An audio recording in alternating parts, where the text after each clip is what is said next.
Today on Locked On Canadiens, the preseason is upon us. Who's going to bounce back from last year? Who's going to disappoint? And who are we excited about?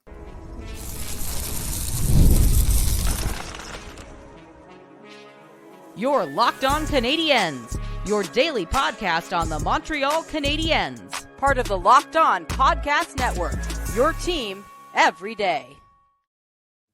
Hi there, everyone, and welcome to episode 1143. We thank you for making us your first listen of the day every day. As you know, we're free and available wherever you get your podcasts, as well as on YouTube, part of the Locked On Podcast Network, where you get your team every day. And today's episode is brought to you by FanDuel.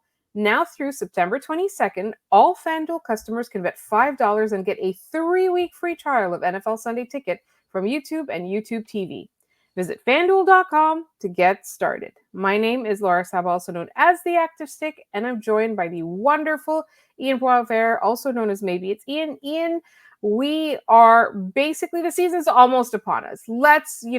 Training camp, they have their media day today, training camp opens on Friday or tomorrow. Tomorrow's the 19th. So that's when they're doing their medicals, and then preseason games start next week. How are we feeling today? It's always a really quick turnaround from the golf tournament to the preseason. Like golf tournament, I'm still in off-season mode even as that's happening. And then camp kicks off, and then we're playing preseason games before too long. So we'll have lines to break down. Even though they are training camp practice lines, there's still a good chance we're going to see at least what Marty is thinking as far as what his NHL squad will look like. And we'll get to take a look at some guys that, might have an outside shot of making the roster or are potential AHL mainstays. And I think, I'm always, for preseason, I'm always just most excited because I've missed watching hockey games. I think that's the biggest thing for me. When we were at the rookie showcase, I just kept turning to my friend going, I love watching hockey. It's just so fun. Right. So that's what I'm most excited about. And we're kind of in this era in Montreal where they're on an upward trajectory, but there's still very few expectations. There's more maybe individual expectations. And so I wanted to kind of really quickly kind of break down training camp, because unlike last year where they invited 72 players to training camp, this year they've only invited, I'm going to say 59, but I feel like that's wrong. I believe that's right. Okay. I just did not remember the things that I took notes of earlier. And in fairness, I took that note yesterday. All right. So Ian, to you, does this signify, it does to me, but I want to know your thoughts. Does this signify that they're a little bit more serious now? Inviting fewer players to training camp means they're narrowing down their own responsibilities of scouting their players or scouting potential free agents that they might have invited. Yeah, I'm so glad you used the word serious, because it was deeply unserious the last few years when they have invited an elementary school's worth of players to these things. They always play way too many preseason games. This year they've trimmed that number down a little bit. We're going to get into the schedule later. But the reason they at least seemingly had to do that is because they invited 1 billion players and they need to play at some point during the preseason. Now there's fewer games, and wouldn't you know it, there's fewer people on the roster. I don't know if it's the tail wagging the dog or, which way that goes, but, I think they're related. I think it's related that the Canadiens are playing fewer games and they're having a more focused training camp roster, which is not something we've seen much of. We see a lot of guys who have no shot, and we all know they have no shot, and we go, wow, he gave a lot of effort for not having a shot. And then the second his preseason game is over, we see that he has been returned to his junior club. So, the preseason is overreaction city. It's just, that's what we do. We don't need to overreact on 20 guys who have no chance of playing in the NHL this season. That's not to say they'll never make it, but 72 is excessive. I'm super glad they did away with that. I thought it was really funny last year. It was really entertaining, but at the same time, it kind of if you're playing all of these players, then people are getting fewer minutes, people are getting fewer games. and you have less opportunity to kind of assess their game and see if they're really making the most out of this opportunity, right? So I wanted to like really quickly take a look at the roster and ask Ian, was there anyone there like from the invitees that kind of stood out to you? And was there anyone where you're like, oh, this person should have probably just like been in Laval and not stayed with the main camp? And we talked about this at the end of the rookie camp. I'm very, very pleased to see Charles Savoie's name show up. That is a guy who we talked about, coming out of that rookie camp. He put up a really impressive performance. And we said that, if the Canadiens are, in the market of rewarding those types of performances, he'll get an invite to camp. I'm not saying sign this guy to an entry level contract, but you get another opportunity to look at him, right? Like he'll play a preseason game, maybe that first or second one against either Philly or New Jersey. He's going to get an opportunity to skate with the Montreal Canadiens, which is a really cool opportunity for a player like that. And it's a guy who I think we both agreed definitely deserved another look. Maybe an AHL contract is in his future. I kind of hope so. Like he's, with a name like Charles Savoie, I'm sure that'll go over really well in Laval and certainly in Montreal. So that was the one name that popped off the sheet to me as, yes, this was a definite win of an invite if that could possibly exist. Yeah, and it's like you look at that and you're like, that's fantastic. All right, so I'm looking at there's a couple of unknown names here, but for the most part, it's people the Canadiens really need to take a look at. It's people that they have under contract, or just people that like might be in their backyard, like you said, right? Like it might be somebody who's in the queue or somebody who's unsigned, but like from this area, just somebody that is easy to deal with. So we looked at the roster as a whole, and what kind of stood out to me a little bit was that there were so many invitees on this. It's not 72 players, but you look at who the Canadiens have under contract, it still feels like a lot, right? It feels like a lot more. So I'm curious as to what they're trying to do, because it seems like this year it seems less like looking for that diamond in the rough, and more just like, what do we do if we need a body? Yeah, I think the the body aspect of this is correct because they also play, I believe their first two preseason games are back to back. Yeah. They play 2 games in 2 nights. Why play, essentially the same roster or anybody from the same roster in either of those games? Yeah. I'm no mathematician, but I think 59 allows you to play half of, a completely fresh roster both nights. Yeah. So that helps from that Yeah. aspect of things. Yeah. Sorry, I did not mean to interrupt, but what I No, was you're going to good. say was like last year it felt like it was kind of a like invite everybody and see if there's someone good in there that nobody else Yeah. has, right? Like that's Right. what it felt like. It was like it was quality it was quantity to find in order to find quality. Whereas now it's just kind of like it feels a bit more traditional. They know who their players are.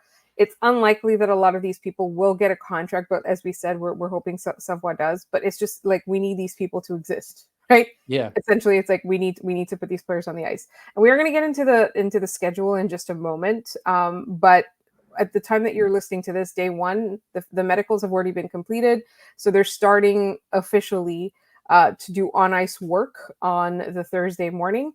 But what I find a little bit interesting is that a lot of these players have been back for a couple of weeks and have already been skating together for a couple of weeks, like unofficially working out together and skating together on the ice. And I think what I found really, really telling is how much Kirby Dach was present for those, and how much Patrick Laine. And the social media, the Habs social media is starting to call him Patty Laine. I think he's just Patty. He's not, Yeah. that's We have what to he wants to be known readjust. as. Yeah, Yeah. Uncle Patty. Yeah. Yeah. But yeah, so all of this to say is that Kirby Dach seemed to really he seemed to really miss skating and playing, and he seemed to really look okay. I know that Martin St. Louis, I think it was Martin St. Louis, or was it Rob Ramage? I don't know. One of them cautioned to like be a little bit patient with him because we can't just expect how good he was last year to come back right away, or pre-injury last year. Like I Right. think I wonder if they're just trying not to jinx him. Yeah, I think they're trying to set the player up for success, right? Is we've put a lot of pressure on him as a fan base that, he needs to pan out in order for us to really have a good shot at a championship caliber team. Um, I think they're trying to level set expectations across the board that, hey, this guy's coming back from like a reconstructed knee. Mhm. So he might need some time to get up to speed. He's not gonna he needs an on-ramp, Yeah. right? And I think that's where a preseason game here or there should help him get up to that speed. But we've all seen preseason games. They're not full NHL speed, but it'll help. Yeah. And it's like, I think it's a good message saying you need to chill. Speaking of chilling, we can't really do that because we're going to get games. I know they're preseason games, but we're getting games next week. We want to go over the schedule a little bit and talk about, what we're not looking forward to as well as what we are looking forward to. And that's coming up in just one moment here on Locked On Canadiens. This episode is brought to you by FanDuel. You've heard us talk a lot about FanDuel because it's America's #1 sportsbook. It's where everyone goes to play. But we have something a little bit different for you this time because now through September 22nd, all FanDuel customers can bet $5 and get a 3-week free trial of NFL Sunday Ticket from YouTube and YouTube TV. Then, with a YouTube TV base plan, you'll be able to watch every regular season Sunday afternoon out-of-market NFL game. All you need is a Google account and a current form of payment, and you can cancel anytime. Just visit FanDuel.com and download America's #1 sportsbook.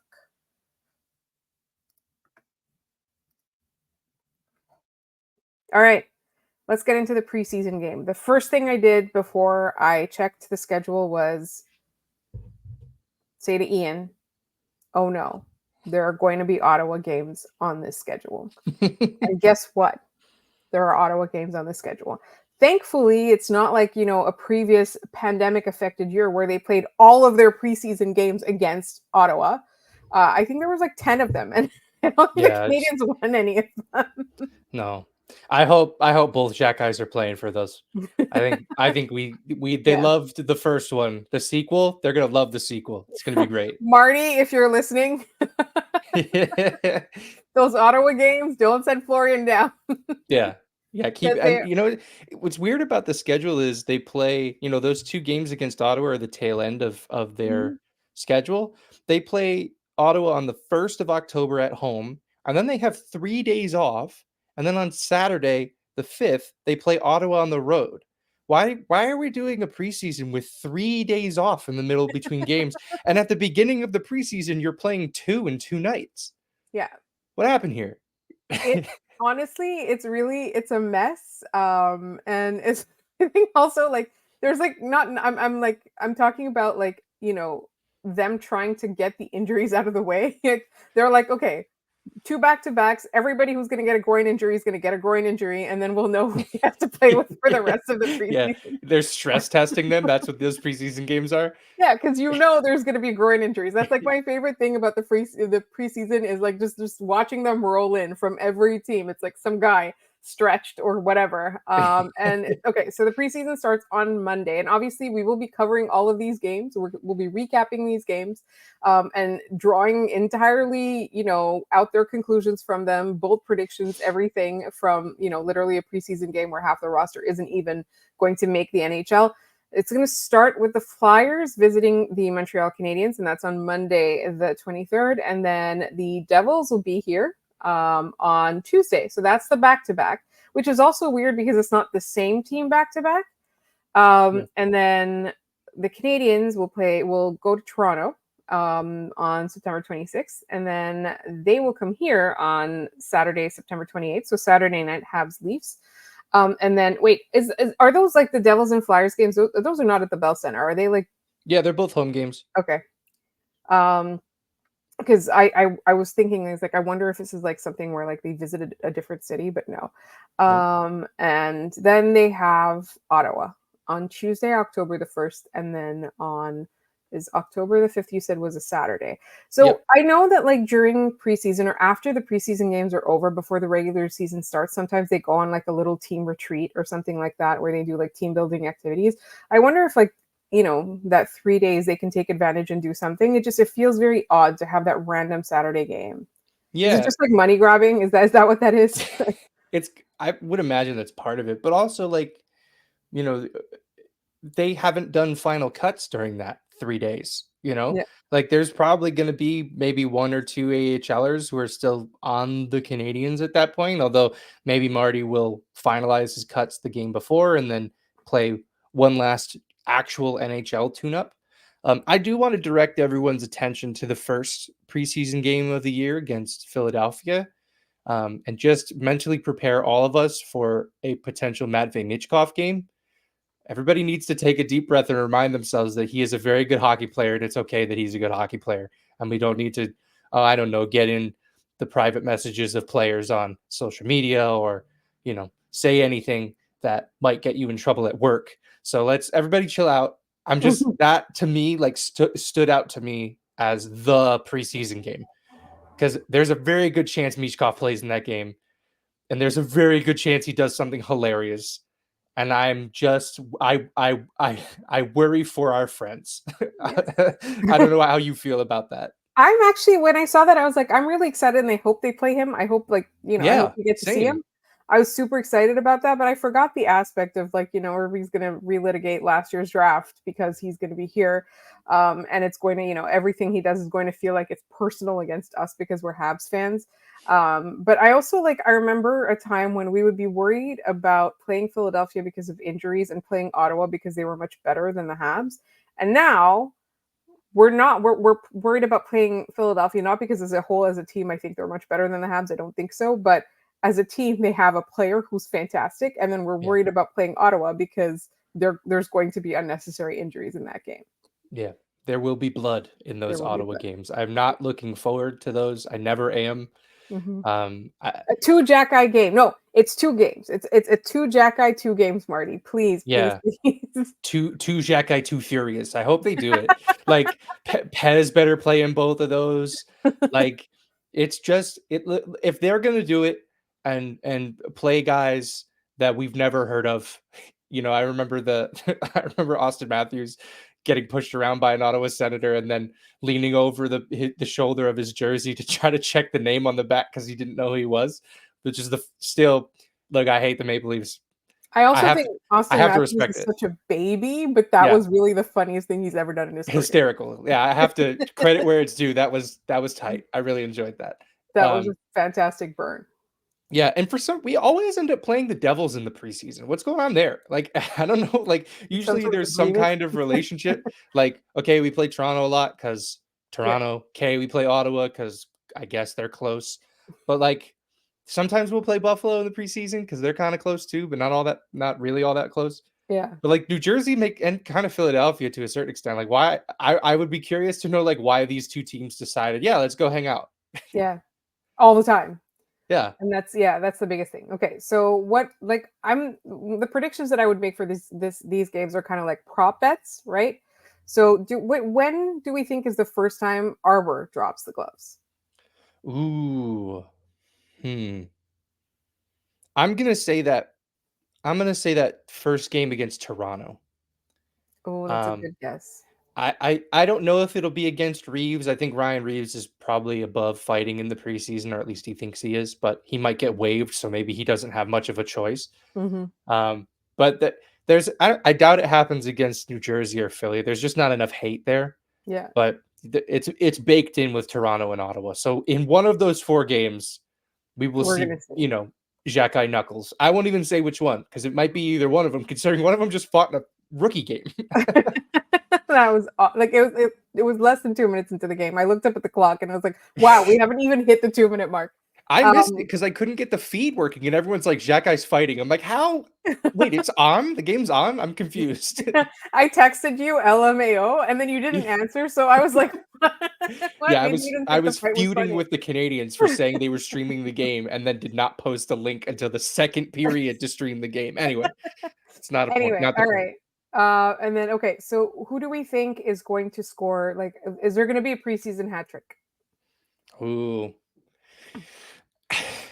Is there a reality where it's Josh Anderson? I don't know why that's so funny to me. Imagine, like he could not score in the regular season last year, and then he comes out in that game against New Jersey and just lights them up, and then that's it. He doesn't score again. Is there a game I like that? Is there a game where, the goalies get blown out? Ooh, and that was it's interesting you asked that because I looked at the training camp roster and I'm like, there somewhere in there is our emergency injury goalie, not emergency backup, but like if Yeah. Montembeau or Primo were to get hurt, who's the first call up? It's probably like Jakob Dobish, right? Yeah. Like I want to see how he plays. I hope he doesn't get blown out, but I feel like, and it's nothing against Caden Primo, but we've talked about him. The range of potential outcomes is vast. Yeah. And it's only vast because the very two ends of the spectrum are equally as likely to happen. Like he is just as likely to get a shutout as he is to give up 8. Like Yeah. I genuinely believe that. I'm hoping it's not true, but if one person was going to, it's probably him. Okay. Last question before we go. How many will there be more Michkov goals against Montreal or Mitch Marner tears? Oh, if he's already upset in preseason, and by some of the media veil quotes I got from the Leafs on Mitch Marner, it seems like he might be. I really do want to see Michkov just torch the league and make everybody look silly, Montreal kind of included, Yeah. because it was silly. This whole Russian factor was so stupid. He was always going to come over here, and any belief that he wasn't was a fairy tale. Like, and I'm always rooting for the guy that gets counted out for no good reason, and Michkov was counted out for no good reason. I absolutely agree. I like that. I would like to see, this is what I would like to see with the Mitch Marner saga. This is how I'd like it to end. I know we're getting off on a tangent right now. I would like him to go to another team and then immediately be like a playoff superstar. And bonus Yeah, points if that team eliminates Toronto in it'd the be playoffs. it'd be really funny. Yeah. All right. All of that aside, let's talk about who's going to disappoint us in the preseason, who's going to look promising, and a couple more. Like, it's prediction season. That's what we're going to be doing, and that's coming up in just one moment. This episode is also brought to you by Gametime. Why do we love Gametime? Because it makes buying tickets so much easier. It takes out all of the stress from buying tickets. They have a new feature called Gametime Picks that makes getting tickets for your favorite live events even easier. Because Gametime Picks filters out the fluff to show you only incredible deals on great seats so you don't have to waste time searching through thousands of tickets. And anytime, there's an event in your area, they have so many deals. And what's really, really, really great about them is that you can toggle a feature that shows you the total price so you don't get surprise fees at checkout. You just toggle the all-in pricing feature and it works. And then you can get views from your seat. There's always the lowest price guarantee. They've got such fantastic options to help you get tickets, and you can take the guesswork and all the stress out of buying tickets with Gametime. Download the Gametime app, create an account, and use code LOCKEDONNHL for $20 off your first purchase. Terms apply. Again, create an account and redeem code LOCKEDON NHL for $20 off. Download Gametime today. What time is it? It's game time. Okay, so who needs a bounce back here? So, okay, we already talked a little bit about Kirby Dach and setting expectations. He's going to be getting used to everything after, having his knee reconstructed, as you put it. So, what we want from him is just don't get more hurt. Look Right. like you can skate like you used to. That's what we're looking for him. Who are we looking for to really have a fantastic preseason and play themselves back into our good graces?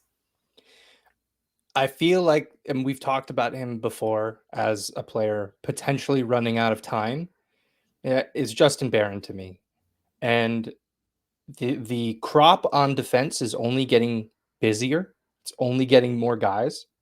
And a lot of those guys are making headway. They are, Logan Mailloux had a really good season last year, his first pro season in Laval. He had, the rookie showcase went pretty well for him. I'm sure the preseason will go pretty well for him. The heat is on Justin Barron. Whether or not, the Canadiens will openly talk about a player like him potentially being on the out, but I just feel like he's running out of racetrack. And right now he still has the inside track, I think, because he's played the most NHL games of a lot of those other guys. But I just feel like if he goes out there and has a stinker, because he started slow last year too. The preseason last year was not good for him. The beginning of the regular season was not good for him. I do not think he can afford to do that again. So we all saw the behind the scenes of the draft where they like kind of compared two players to each other. And when we're talking about Justin Barron, we're talking about Logan Mailloux, I feel like they would come up in the same conversation because let's be clear, all of these defensemen bring different things to the table, right? Elaine Hudson is not the same as a David Reinbacher, is not the same as a Logan Mailloux. But if you're going to compare two players and you're going to say, who am I going to give the spot to as opposed to, who am I going to use this draft pick on?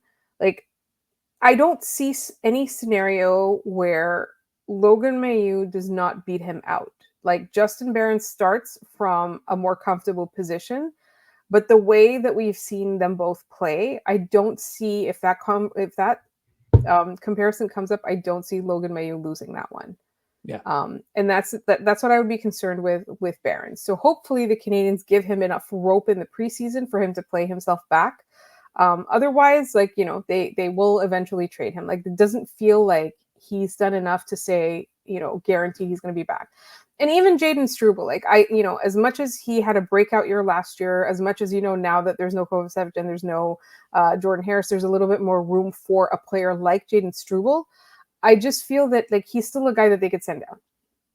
Yep. No, absolutely. Who do you have as somebody who, you're kind of expecting to disappoint coming out of camp? I hate to say it, but I think it's going to be Josh Anderson. Yeah. Unless he's done a lot of work on himself over the summer mentally. I think he's not going to be able to bring the game back. And then as soon as he does, he either makes a mistake or has a bad game. This entire fan base is going to turn on him because that is what we do. And it's just going to spiral. And I don't want that for him because I want him to look valuable and I want them to be able to trade him to a team where the GM values that type of player. Yeah. I don't know. I have two guys in mind, and not necessarily that I think they will disappoint, but there are two guys who last season was sort of a tale of two seasons for each of them, and it's Juraj Slafkovsky and Alex Newhook. Those are we talk a lot about the resurgence of Juraj Slafkovsky at the end of last season, where he just turned it on and was incredible. But I think what gets lost in the shuffle a lot is Alex Newhook's season. Yeah. He didn't start super great. I mean, a lot of that was Dot getting hurt and him playing on a very inept line. Then he sprained his ankle, and then he came back from that, and he was incredible. Like, I think we forget how good Alex Newhook. I don't know. Like, he came back from an ankle sprain and was still like the fastest forward on the team. Like, that was an incredible thing for me to see. And I wasn't particularly high on the Newhook trade to get him here, but I loved how his season ended. And I would like to see both those players take that momentum, if it exists over a really long summer, and put it towards a really good start to this training camp, because I think both of them are going to be really critical pieces of this team if they make a run. Yeah. And not necessarily disappointing, but I want to see more from Christian Dvorak, right? Yeah. If he's ready to be back, he was supposed to be out until at some point the beginning of this season, and then he came back early last year. I just want to see something that says, you're worth keeping over calling Owen Beck up. Yeah. Agreed. Hey, you want to hit some trivia before we get out of here? Real quick, I just want to mention one more thing. Yeah, go for it. I think it's going to be really telling to see how Owen Beck and Lane Hudson play. I hope they play them every game because I want to see them play against NHL competition. Yep, and I think, for sure. All of the praise that we've heaped upon them in the last couple of weeks or the last week or so, I want them to kind of earn it. Not earn it, justify it. Yeah. Yeah. I think I want to see them play later in the preseason too, because you can kind of shelter them against AHLers early on because nobody's made any cuts. Like that second game against Toronto or that first game against Ottawa, that's a game where I'd like to see those guys play because they're going to be playing against NHLers. Exactly. All right, now we're ready for trivia. So I didn't look up the answer to the last question, and it drove me crazy. And I kept trying to be like, okay, was one of them Hal Gill? Because you said there was a Canadiens connection. There is a Canadiens connection. It's not Hal Gill. Let me repeat the question for folks Okay. who may not remember. On November 18th, 2002, Saku Koivu scored his first career hat trick against the Pittsburgh Penguins. His third goal came on a 5-on-3. Name one of the players in the penalty box. The two answers, the first one's not Canadiens related, Jan Hrdina. And the second one, number 25 in the program, but number 1 in your hearts, Mark Bergevin. He was in the penalty box when Saku Koivu scored his first and only hat trick as a Montreal Canadien. He did end up scoring one with the Ducks, but that doesn't really matter to me all that much. So yeah, it's very funny. I blocked it out. I was one day just going on YouTube and I found the hat trick clip from Koivu. I'm like, oh, let me watch this. And then Mark Bergevin showed up. I'm like, everywhere I look, this guy shows up. I'm really sick of this. So I've got another question for us that we'll answer on the next episode. This former Montreal Canadien is one of only 4 players to ever play at least 600 games in the AHL and 600 games in the NHL. A very elite company for a guy who played in both of those leagues. So the only question. Yep. This former Montreal Canadien is one of only 4 players to ever play at least 600 games in the AHL and 600 games in the NHL. So good luck. Throw it in the comments. And that's it for us for today. Tomorrow is our mailbag episode, so make sure that you tune in for that. And in order to do that, you need to be subscribed to this podcast wherever you get your podcasts, as well as on YouTube. You can find us on Instagram at Locked On Canadiens. You can find us on Twitter at LO_Canadiens. You can find Ian at Maybe It's Ian. You can find me at The Active Stick. Make your second listen of the day. Locked On NHL prospects, Hattie and Sebastian are fantastic people, and we will see you next time with the mailbag.